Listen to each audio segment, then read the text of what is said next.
जी हाँ, झारखंड और जम्मू कश्मीर में वोटिंग खत्म हो चुकी है और दोनों ही राज्यों में कुल 5 फेज को मिलाकर अगर टोटल करें, जबरदस्त बम्पर वोटिंग हुई है। झारखंड में सारे एग्जिट पोल ये कह रहे हैं कि बीजेपी की सरकार बन रही है, कोई शक नहीं है इसमें।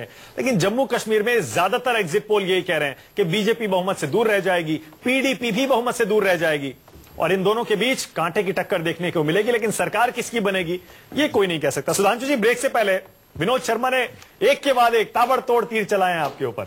सुधांशु जी, जम्मू कश्मीर को लेकर नहीं तीर चलाए हैं आपने और बहुत तीखे सवाल पूछे हैं आपने, बहुत तीखे सवाल पूछे, आरोप लगाए। सुधांशु जी जवाब दीजिए। इनके लिए सिर्फ एक ही चीज कह सकता हूं मैं, हाँ, हम सितम तेरे हंस हंस के सहे जाएंगे। हम सितम तेरे हंस हंस के सहे जाएंगे, तू खुदा है तुझे हर बात रवा है यार। क्या बात है, क्या बात है। आज बहुत बढ़िया मूड में हम दोस्त हैं। विनोद जी की मोहब्बत हमारे लिए जग जाहिर है और उसका हम सम्मान करते हैं। तो सुधांशु देखिए, जो है जीत के जश्न में अगर मोहब्बत का इजहार हो रहा है, ठीक है सुधांशु जी, ठीक है, लाफ्टर अपनी जगह, हंसी अपनी जगह, लेकिन सुधांशु जी गंभीर मसला वही है, आपको बहुमत नहीं मिल रहा है, पीडीपी और आपके बीच कांटे की टक्कर है। ऐसे में क्या आप पीडीपी के साथ मिलकर सरकार बनाएंगे? 370 का क्या होगा सुधांशु जी? देखिए, जब एक और मैं आपके माध्यम से एक बड़ा गंभीर विषय सबके सामने रखना चाहता हूं। खंडित जनादेश जनता का मिलता है और गाली पड़ती है राजनीतिक संगठनों को। मैं इस समय भाजपा या पीडीपी या किसी राजनीतिक संगठन के लिए नहीं कहना चाहता, किसी का भी हो। झारखंड है, 14 साल में दाएं बाएं ऊपर नीचे सबने करा। क्यों करा? कोई स्वेच्छा से करता है क्या? वो करता है क्योंकि खंडित जनादेश होता है और फिर कोई दोबारा चुनाव में नहीं जाना चाहता, इसलिए जो भी राजनीतिक समीकरण बन सकते हैं उसकी तलाश आ जाता है। लेकिन नैतिकता के आधार पर हमें कटघरे में खड़ा कर दिया जाता है।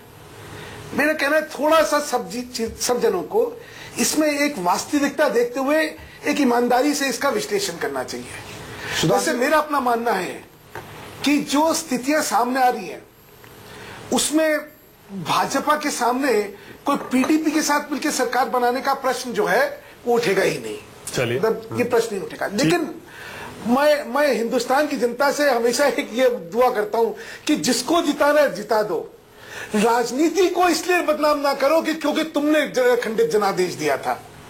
अरे जनादेश किसी को भी दो, चलिए ठीक है, स्थिर सरकार बने, वहां पे ये आयाराम गैराम की सरकार ना बने। चलिए, मनमोहन सिंह पे भी इतनी दया दिखा देते बेचारे पे है, वो भी खंडित सरकार चला रहा था और आपने उसी को खंडित करने की कोशिश की बेचारे। चलिए अरे विनोद जी एक सेकंड, और भी लोग हैं। मैं हिमांशु जी बहुत देर से खामोश बैठे हैं। हिमांशु जी देखिए, कश्मीर पर बहुत बात हो गई है क्योंकि वो फंसा हुआ है, पर आपको भी लगता है कि आपके लिए किसी भी एग्जिट पोल से जो अच्छी खबर नहीं आई है, आपको भी लगता है कि जमीनी हकीकत वही है और आप कह भी रहे हैं, उसको मान भी रहे हैं? ऐसे में मैं ये सवाल ये पूछ रहा हूं आपसे, जेएमएम का भविष्य क्या होगा? अगर 5 साल के लिए आप झारखंड में सरकार से बाहर हो जाते हैं और बीजेपी की सरकार बन जाती है तो जेएमएम का भविष्य क्या है?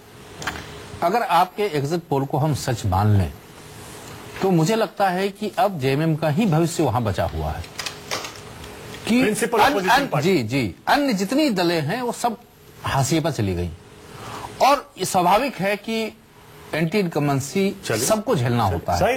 अगर ये है तो इसको भी हम पॉजिटिव नोट में ले रहे हैं कि वहां पर जो झारखंड की जो आज स्थिति बनी है पिछले 14 सालों में, जो सुधांशु जी भी जिक्र कर रहे हैं बार बार, कि जो छोटे छोटे दल हैं, इंडिपेंडेंट हैं, वो इतने हैं कि वहां पर कभी भी एक समीकरण सत्ता का मजबूत बन नहीं पाया। लेकिन आपके इसी नोट पर मैं खत्म कर रहा हूँ हिमांशु जी, बहुत बढ़िया बात आपने कही है कि अगर हम विपक्ष में बैठे भी जैसा एग्जिट पोल कह रहे हैं तो हम कंस्ट्रक्टिव ऑपोजिशन की भूमिका निभाएंगे।